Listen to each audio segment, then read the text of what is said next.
This is 1 Corinthians chapter 3, verse 6 through 8. This is Paul speaking to the church of Corinth. It says, I have planted, Apollos watered, but the Most High gave the increase. So then neither is he that planteth anything, neither he that watereth, but God that giveth the increase. Now he that planteth and he that watereth are one. So basically we're one and the same. You might come into this truth and you hear from one brother and you hear from another brother. But the Most High basically is the ultimate judge. He's basically the one that is going to give that increase. That's right. Now he that planteth and he that watereth are one, and every man shall receive his own reward according to his own labor. For we are laborers together with the Most High. And that's basically what we're doing, because even in the scriptures it says, pray ye to the Lord that he sends laborers to the harvest, because the harvest is plenteous. You know, because right now the harvest is great. I mean, Israel is an innumerable number. You know what I'm saying? But only the 1/3 is, and 144,000 are going to get it. So even in that 1/3, we don't know what that number is. It's basically an innumerable number inside of an innumerable number. Right. Because Israel is going to be the same. It's like the sand of the sea. So it's a number within a number that basically cannot be counted. Right. You know, so that's why we have to give diligence and continue to basically seek out the elect. Because, you know, we know that the 144,000 are going to get it. And basically the 1/3. The 1/3 is basically a fraction. If you know anything about math and fractions, 1/3 is just a fraction of it. But you don't know exactly who's, and that goes to a percentage. But you still don't know the exact number. That's right. You know what I'm saying? That's the beauty of it. This is verse 10. I'm sorry, back at verse 9. It says, for we are laborers together with the Most High. It says, ye are the Most High's husbandry, ye are God's building. And that's all going back to the Most High being the husband. You know, because he is married to Israel. He calls Israel a woman. Right. And if you're basically a husband, you're married to, of course, a woman. Got to push that out there. Because this white man is changing the laws and times and basically saying that two men can be together and two women can be together. That's not what the Lord set up. That's right. That's not what he set up from the beginning. So basically, you're going against what the Lord had already set up. And that's wicked as hell. That's right. You know what I'm saying? But we're basically the Lord's husbandry. And like I said, if you look up that word husband, it all goes back to someone who takes care of a garden or a particular vineyard, you know? And as we go into these precepts, you're also going to see that we are a vineyard as well. Israel is likened into a choice vine that the Lord picked out. You can read that one more time in Psalms 1. And I'm going to get this in Sirach. All right. Psalms chapter 1, verse 1. Blessed is the man that walketh not in the counsel of the ungodly, nor standeth in the way of sinners, nor sitteth in the seat of the scornful. That's right. But his delight is in the law of Yahawashi, and in his law doth he meditate day and night. Yep, and that basically ties with this scripture that I'm about to read. This is Sirach chapter 6. It says, if thou love to hear, thou shalt receive understanding. And if thou bow thine ear, thou shalt be wise. So basically you got to bow thine ear. You know, you can't basically seem like you know everything. Because this all goes out to being humble as well. We got to stay humble in this thing. You know, we know that eventually, you know, we don't even know if we are the elect. So you shouldn't even be proud one single day. You should always stay humble because, yeah, eventually the Lord, yeah, you may be out here on the highways and byways, but the Lord may take, you know, his name out of you. He's going to spew you out of his mouth. And who's his mouth? The prophets. Right. You know what I'm saying? So eventually we cannot get one lick of proudness in us, man. You know? It says, if thou love to hear, thou shalt receive understanding. And if thou bow thine ear, thou shalt be wise. It says, stand in the multitude of the elders. So that lets you know that we have to have elders out here. The elders have basically got to teach us. And cleave unto him that is wise. Be willing to hear every godly discourse. And the word discourse just means conversation when you break that word down. And let not the parables of understanding escape thee. Didn't Yahawashi speak to his disciples in parables? Right. It says, and if thou seest a man of understanding, get thee betimes unto him, and let thy foot wear the steps of his door. Let thy mind be upon the ordinances of Yahweh, and meditate continually in his commandments. And we just read that in Psalms chapter 1.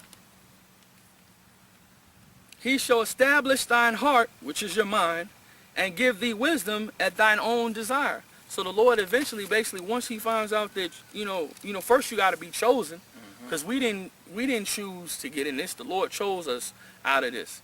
You know what I'm saying? Because we were out there in the damn world, man, being dumbasses. Matter of fact, get that in John 15 and 16 if you don't mind. Because we were out there in the world, you know what I'm saying, being dumbasses, for lack of a better word, because that's what we were doing. We were being Sodom's children, as the scripture says. John 15, 16. John chapter 15, verse 16. Mm-hmm. Ye have not chosen me, Mm-hmm. but I have chosen you. That's right. So And- look, keep reading. And ordained you that ye should go and bring forth fruit, Wow. and that your fruit should remain. See, it's all going back to fruit, bringing forth fruit. That's what it's all going back to, bringing forth fruit. What is the fruit? The fruit is basically Israel. And as we're going to get in Jeremiah 24, it says that basically the fruit is likened unto figs and many other scriptures. And a fig is a fruit. A Yep. fig grows on a tree, That's right. on On a branch. a branch. You know what I'm saying? And that lets you know that brothers don't when we watching, when they give us pictures about the Middle East and over there in our land, they always show deserts and stuff. But when you go over there, it's palm trees. You know what I'm saying? Solomon wrote about it. He basically, on the walls, he put palm trees. There are palm trees over there. They're fig trees. Yahawashi cursed the fig tree. It's not just desert over there. Right. The white man makes it look like it's nothing but desert and barren land. You know what I'm saying? There ain't no shade. We're going to be hot. Nah. The scripture says it was a land flowing with milk and honey, man. So it was wealth over there. Cedar trees. Is there any more to it? Yeah. That whatsoever ye shall ask of the Father in my name, he may give it you. That's right. What's that, Matthew 7? Yeah. Matthew chapter 7, verse 12. Therefore all things whatsoever ye would that man should do to you, do you even so to them. That's right. For this is the law and the prophets. Enter ye in at the straight gate. Right. And what's the straight gate? You know what I'm saying? The gate is basically getting into this wisdom, knowledge, and understanding of these scriptures and basically following the elders of Great Millstone. Right. You know what I'm saying? Through the spirit of Yahweh Ba'ashem Yahawashi. But also, most importantly, following, his word. That's most importantly. That's right. You know what I'm saying? Following his word. Because, at the end of the day, like the scriptures just read in 1 Corinthians 15, verse 3, we're not, chapter 3, we're nothing, man. We're nothing. You know what I'm saying? At the end of the day, whether we plant or whether we water, we're nothing. Our righteousness is filthy as rags. Come on, our righteousness is nothing but filthy rags. Matthew chapter 7, verse 13. Enter ye in at the straight gate, for wide is the gate, and broad is the way that leadeth to destruction, and many there be which go in thereat. Because straight is the gate, and narrow is the way which leadeth unto life, and few there be that find it. Yeah, because the Lord's only coming back for 144,000 and 1/3. And it's only going to be a few of us that are going to get this wisdom, knowledge, and understanding. Go to, what else you got? It say, beware of false prophets which come to you in sheep's clothing, Yeah, but inwardly they are raven and wolves. yeah. Ye shall know them by their fruit. Oh, wow. It goes back to that word again, fruit. You shall know them by their fruit. Because you can look out throughout Nate camp, man. These brothers got shape-ups. These brothers wearing dreads. These things are unlawful. And basically going back to the scriptures. But they're the ones telling us to keep the law, Israel. Keep the law, Yasharala. But y'all brothers are not keeping the law. Because y'all police officers. And y'all can't have beards on the police force, man. You can't even have a beard in Esau's army. And if he's allowing dreads and if he's allowing shape-ups, just imagine other things he's probably allowing. Probably allowing them brothers get tattoos. Yeah, we got tattoos, but we had these after the truth. We had these before we came into the truth. When we were out there in the world. You know what I'm saying? That's another reason why you shouldn't take a trip, the chip. Because the Lord has told us not to put no marks on us, man. That's right. You know what I'm saying? Not to let no needle touch our daggone flesh, man. Yep, engraving the skin. Yeah, so that's another reason why you ain't supposed to take the daggone chip. Because if you take the chip, you breaking the law. You know what I'm saying? So that's another reason.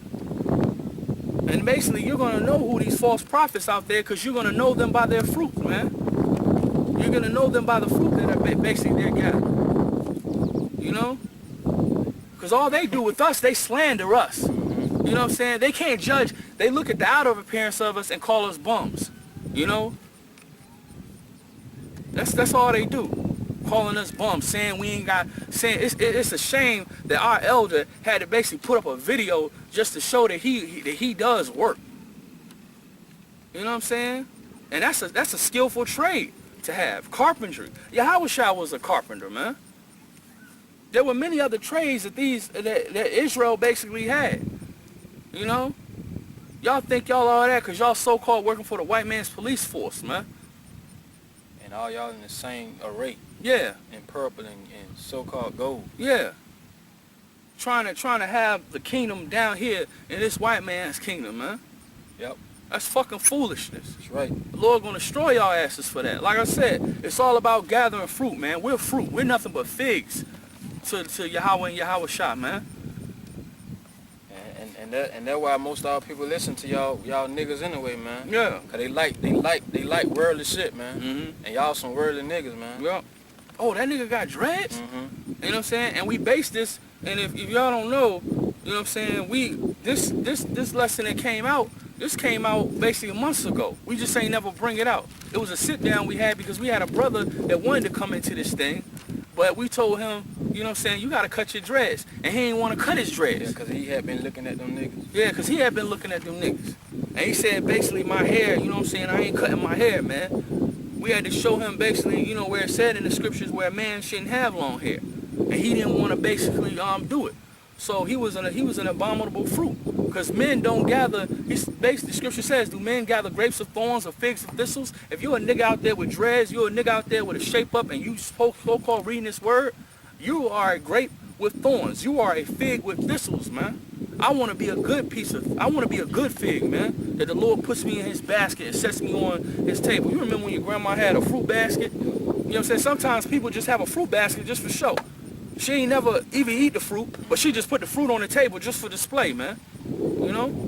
Bring that out, my brother. Ye shall know them by their fruit. That's right. Do men gather grapes of thorns or figs of thistles? Yeah. No, men don't do that. How you gonna eat a grape with a thorn on it? You gonna cut your damn mouth, man. Your mouth gonna bleed. Keep reading, huh? Even so, every good tree bringeth forth good fruit. That's right. But a corrupt tree bringeth forth evil fruit. That's right. A good tree cannot bring forth evil fruit, neither can a corrupt tree bring forth good fruit. That's right. Every tree that bringeth not forth good fruit is hewn down and cast into the fire. Yeah. So basically, any tree that the Lord basically has out here that plants, and those trees basically are going back to the churches. You know what I'm saying? So any basically fruit or branch that's basically in that particular tree that the Lord has planted throughout the four corners of the earth, the Lord is weaning these brothers out left and right. You know what I'm saying? He's going to eventually wean them on out left and right. And then pick up and keep the choice fruit that he has. Keep on nourishing that fruit. You know what I'm saying? Keep on growing in this thing. Because if you ever watch the cycle of a fruit, it starts out as a baby seed. And then it grows. And then it grows. You know what I'm saying? And if you ever planted things, you know what I'm saying? I remember one time my grandma said, nah, don't pick the fruit off the tree right now because it ain't ripe enough. Yep. You know what I'm saying? Don't eat that right now, baby. It ain't ripe enough. You know what I'm saying? And sometimes the fruit can get overripe. Yeah, that's right. And you don't want to eat it. Yep. You know what I'm saying? You got to know when to pick it at its peakness, so to say. You know what I'm saying? You know, that's why the scriptures say Yahweh is the husband, man. You got to look up what that word husband means. It goes back to basically being, for lack of a better word, a gardener or a wine dresser. You know what I'm saying? Someone who basically takes care of a vineyard or a particular field with a manner of fruit in it. That's what the word husband means, you know? The scripture also say, don't be righteous over much. Yep. You know? Yep. So you don't want your fruit when it's too overripe. Yep. That's right. That's right. That's right. You know? Con, huh? Wherefore, by their fruits ye shall know